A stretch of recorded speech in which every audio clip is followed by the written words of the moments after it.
É uma noite ideal para um jantar à luz de velas. O canibal afia sua faca de filetar, um brilho faminto em seu olho. Foi uma longa semana de trabalho, atendendo clientes, gerenciando contas, fazendo cálculos, tendo que fingir que é como todos os outros, essa massa de gado insípido e chato. Mas na sexta-feira, ele pode se entregar às suas paixões supremas. Que dia lindo! Há um murmúrio suave e dolorido da despensa. O canibal ignora isso e pica cenouras. Em uma noite fria assim, ele poderia se perder em um suque agradável e quente com uma garrafa do vinho tinto. O murmúrio na despensa vira um grito abafado. Que descortesia, interrompendo a parte preferida dele da pega-ladra em vinil. Isso simplesmente não funcionará. Ele limpa o suco de cenoura da lâmina cintilante da faca e caminha com raiva até a despensa, com os dentes cerrados. Ele abre a porta reforçada. Alhos pendurados junto à linguiça italiana importada. Conservas e picles alinham as prateleiras em potes. Tantos queijos envelhecidos cujos nomes ele não consegue lembrar. Claro, Keith. Atado e mudo no canto, com tornozelos presos à parede. Não faz muito tempo, Keith era estagiário na firma do canibal. Ele tinha um desempenho abaixo do esperado. Ele estava sempre atrasado. Ele era insubordinado. Ainda assim, o canibal é engenhoso e pragmático. Por isso o salário dele é tão alto. Logo ele pensou em outro uso para o pobre Keith. Enquanto Keith implora através da corda em sua boca, o canibal sente fome. Ele se anima mais quando o gado tem medo. Isso lhe dá uma sensação de poder quase divino. Eles vão chorar, vão implorar, mas mais cedo ou mais tarde a realidade se instala. Eles são menos que humanos agora. Eles são comida. Keith, desesperado, nota uma peculiaridade na arquitetura do quarto. O chão se inclina levemente para o centro do quarto. Há uma grade de drenagem. O canibal percebe Keith olhando para ele e sorri, um amplo crescente de dentes predatórios. Eu tive este quarto projetado especialmente para meus hábitos alimentares incomuns, Keith. Ele diz, tirando muito prazer disso. Essa ventilação que te interessa tanto é para capturar o derramamento. Eu não suporto minha bagunça. O canibal tira a faca de filetar, limpa, fria e mortal, assim como ele, e começa a trabalhar. Não há razão para postergar a diversão. Após lavar o celeiro e cozinhar, o canibal serviu um saboroso ensopado de carne numa das suas tigelas de porcelana fina, mais tarde naquela noite. Ele dá um gole, quente e delicioso, como asas de luz dourada se espalhando em seu peito. O estagiário Keith agora é realmente útil para ele.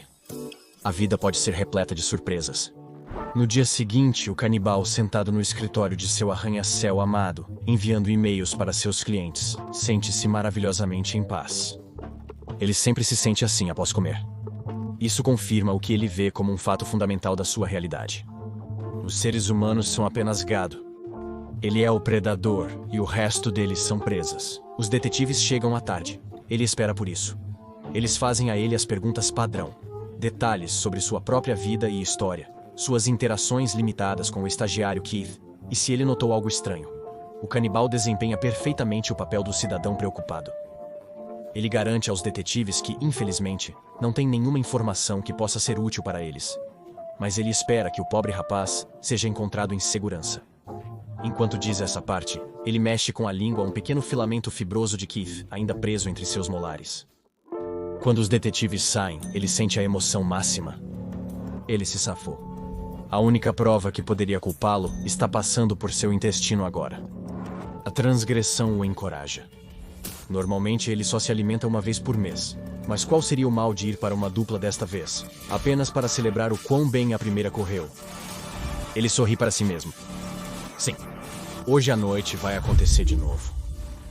Ele perambula pelas ruas escuras do bairro mais pobre da cidade em seu Mercedes-Benz, como um crocodilo de metal. A chuva cai como facas.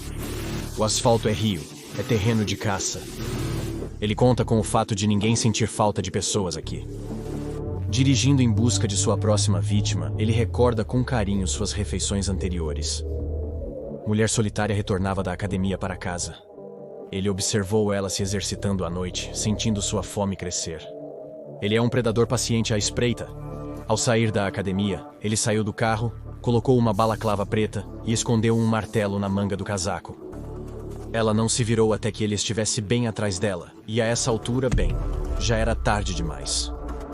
Ela fez um rocambole de carne aceitável. Claro, existia um mecânico de estrada. Ele foi fácil o suficiente.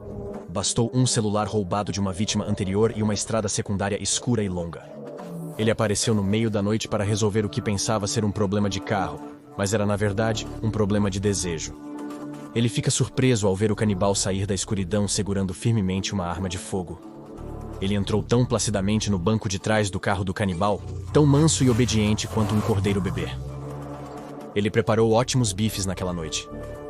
E como ele poderia esquecer o adolescente que atraiu para sua casa fingindo ser uma garota da idade dele online? Pessoas são facilmente enganadas ao achar que estão obtendo o que desejam. No presente, ele escolheu seu alvo. Ele estaciona ao ver uma mulher sem teto se protegendo do frio. Ele pode oferecer a ela um lugar quente para passar a noite, só que não do tipo que ela espera. O canibal desce do carro, sua figura oculta por um longo casaco de chuva caro. Ele se aproxima da mulher sem teto e a cutuca com o pé até que ela acorde, confusa e irritada. Ele deseja uma verdadeira emoção, uma caçada esta noite. Quando ela pergunta a ele qual é a grande ideia, acordando-a assim, em vez de responder com palavras, ele alcança dentro do seu casaco e tira um machado. Os olhos dela se arregalam quando ela vê isso. Este homem, este monstro, quer lhe causar um mal terrível. Ela se levanta com a ajuda de sua cadeira de rodas, surfando uma cascata de adrenalina, e começa a correr pela rua, gritando por ajuda, exatamente como ele quer que ela faça. É quando a perseguição começa. A mulher sem teto corre pelas ruas frias e desoladas, enquanto as persianas se fecham e as luzes se apagam. Os moradores deste bairro sabem não se intrometer nos negócios alheios. Foram instruídos a fechar os olhos e agradecer por não serem eles.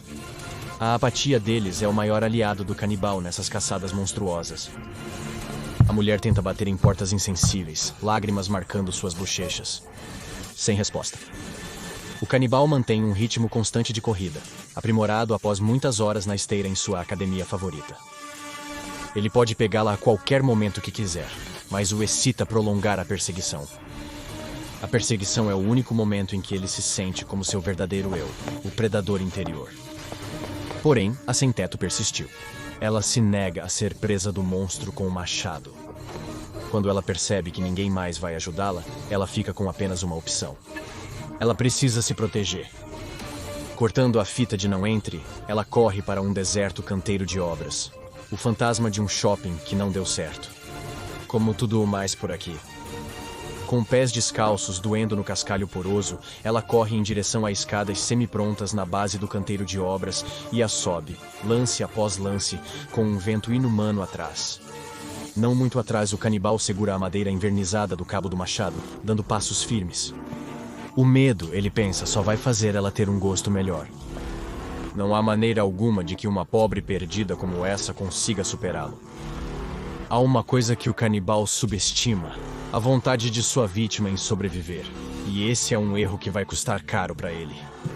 A perseguição do canibal à mulher sem teto acontece num dos vários andares vazios do canteiro de obras, preenchido com folhas de plástico translúcido e vigas metálicas. É como algo saído de um filme de terror barato, o cenário perfeito para um assassinato com machado, e o canibal mais do que pretende cumprir essa profecia. Ele avança através das folhas de plástico, arrastando seu machado com um raspão ameaçador. Ela deve estar aqui em algum lugar. Ele confere atrás de tambores de cimento antigos. Nada. Ele tira um tempo para espiar em volta de cada pilar de concreto, seus sapatos bonitos fazendo um agradável tic-tac no chão. Eu sei que você está por aqui em algum lugar, ele diz. Não pense que você está me passando a perna. Esta é a parte divertida. Estou apenas abrindo o apetite. É aqui que ele comete seu erro fatal. Ele está usando um belo par de sapatos de amarrar, e ela não está usando nada nos pés. Então, enquanto se vangloria e provoca, ele não percebe ela se aproximando silenciosamente atrás dele. Ele nem nota sua presença até que algo atinge a nuca com grande força, jogando-o ao chão, atordoado e com visão embaçada de clarões brancos. O machado cai no chão ao lado dele, apenas fora de seu alcance. Ele se vira, seu cabelo já sujo de sangue, e a vê em pé sobre ele. Ela carrega um pedaço de vergalhão, a parte superior solidificada em um clube de concreto manchado de vermelho. Ela não lhe dá a oportunidade de falar. Ela o atinge repetidamente. Seus braços, suas pernas, suas costelas, seu rosto. Ela o espanca até quase tirar sua vida e o deixa lá no frio, cercado por folhas fantasmagóricas de plástico ondulante. O canibal fica lá, demasiado agonizado para se mover. Rapidamente ele vê as luzes vermelhas e azuis da polícia piscando e o uivo das sirenes. Ele sabe que sua maldita mentira de vida acabou e ele nem consegue fugir. O que segue é um borrão para o canibal, mas uma grande notícia para todos que o conheciam. Ele é preso e fichado. No apartamento dele, a imprensa encontra o que começa a chamar de seu quarto de matança, especialmente projetado para ajudar no esquartejamento e devoração de suas vítimas. Encontram as provas no cofre do quarto dele. Troféus, itens pegos de suas refeições passadas. Eles o ligam definitivamente a 12 desaparecimentos locais, para os quais ele não tem álibis convincentes. Em outras palavras, o canibal que deu esse destino a tantos outros está cozido. Devido à publicidade em torno do caso e ao grande choque público, o juiz se sentiu pressionado a ser rigoroso com o canibal. Foi sentenciado à morte por injeção letal. Ao ouvir a sentença, o canibal irrompe em lágrimas no tribunal. Isso se torna um momento viral no Twitter. Ele passa um quarto do tempo que um condenado típico passa no corredor da morte. É um momento quieto e solitário. Um inferno vivo. Pelo menos, ele pensa, tudo acabará quando eles o encherem de produtos químicos mortais. O ódio. A humilhação. Ele não será capaz de ouvir isso mais. Isso o conforta enquanto eles o prendem na maca e inserem as seringas em suas veias. Tudo fica escuro. E então ele acorda nem no céu nem no inferno. Ele acorda em um beliche seguro lotado, vestindo um macacão laranja, cercado por tantos outros como ele. Outros homens assombrados, quebrados, confusos e acuados. Eventualmente, homens armados retiravam um ou dois dos homens de macacão laranja do beliche. Às vezes eles voltavam. Geralmente eles não retornavam. O canibal nota um homem entrando e saindo. Ele parece cada vez mais abalado. Curioso, o canibal se aproxima do prisioneiro veterano e pergunta o que há lá fora. Quem são seus captores? O que vai acontecer com eles aqui? A resposta que ele ouve o enche de um terrível pavor. Eles estão em algum tipo de laboratório. Quando são extraídos do beliche e levados para as áreas de teste, eles são expostos a objetos amaldiçoados, monstros, entidades além da compreensão. O veterano relata ao canibal sobre um réptil enorme, sempre submerso em um grande tanque de ácido. Um médico da peste montando zumbis à la Frankenstein a partir de cadáveres de sua espécie. Aquele terrível homem podre no quarto escuro que pode atravessar paredes e se alimenta de dor. Eventualmente, cada um deles será chamado para enfrentar o julgamento, para ser o sujeito de algum experimento terrível. Talvez seja pior que o inferno, o destino eventual e a espera aparentemente eterna por ele. Quando chega a hora, o número do canibal é chamado. Um par de desconhecidos com equipamento tático preto e pistolas ao quadril. Ele sente suor frio acumulando na testa. É isso? Ele vai ser alimentado para monstros ou empurrado para alguma dimensão de pesadelo? Usado para a prática de tiro ou experimento distorcido de um médico da peste imortal? Depois de ouvir sua cabeça cheia de histórias de horror de todos os seus companheiros de prisão, ele sente medo, verdadeiro e puro e paralisante. Assim se sentiram todas suas vítimas. Antes da faca cortar ou do machado descer, os homens com o equipamento tático o levam por um longo e estreito beco até outra sala segura. Isso remete à sala de interrogatório policial que ele conheceu quando foi preso, com azulejos brancos e mesa de metal ao centro. Eles o incentivam a sentar, e ele o faz, sentindo seu coração bater forte em sua caixa torácica.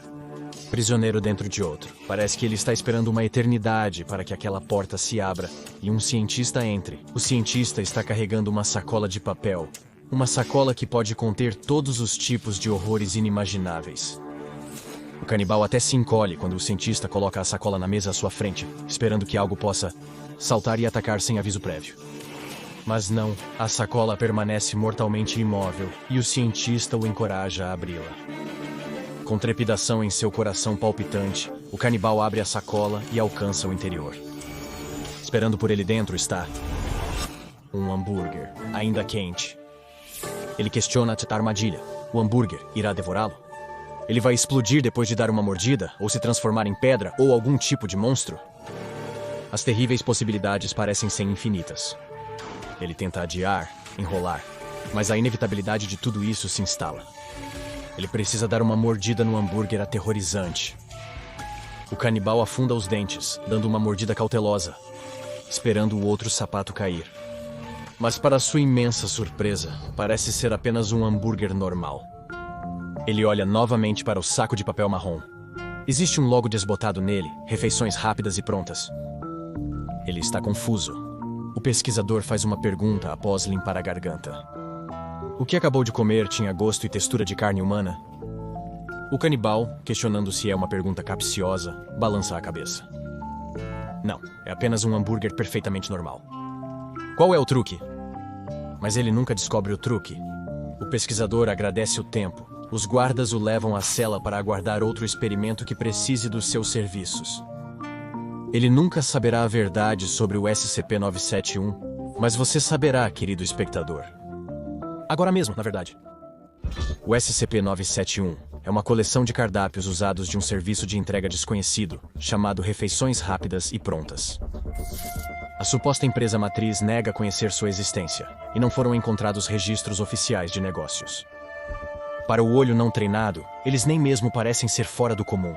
O menu lista itens padrão para a viagem: hambúrgueres, sanduíches e tiras de frango, batatas fritas e refrigerante. Ao ligar para o número no menu, um diretório online do outro lado convida você a digitar os números do seu pedido. Após a cobrança no seu cartão de crédito, em 15 a 20 minutos, uma sacola de papel com o logo das refeições rápidas e prontas chegará à sua porta. Provavelmente você vai gostar da refeição. Exceto por uma coisa: você não conseguirá identificar o sabor exato da carne, mesmo tendo pedido frango. Nosso canibal, conhecido pela Fundação como D-1282, entra em cena. Naturalmente, a primeira teoria da Fundação sobre a carne misteriosa do SCP-971 era que era humana.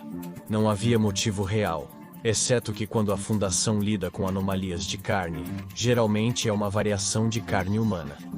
Contudo, ao morder seu hambúrguer SCP-971, nosso jovem canibal ficou tão confuso com o conteúdo quanto qualquer um. Isso porque o conteúdo da carne não era de fato carne humana. Era algo muito mais estranho.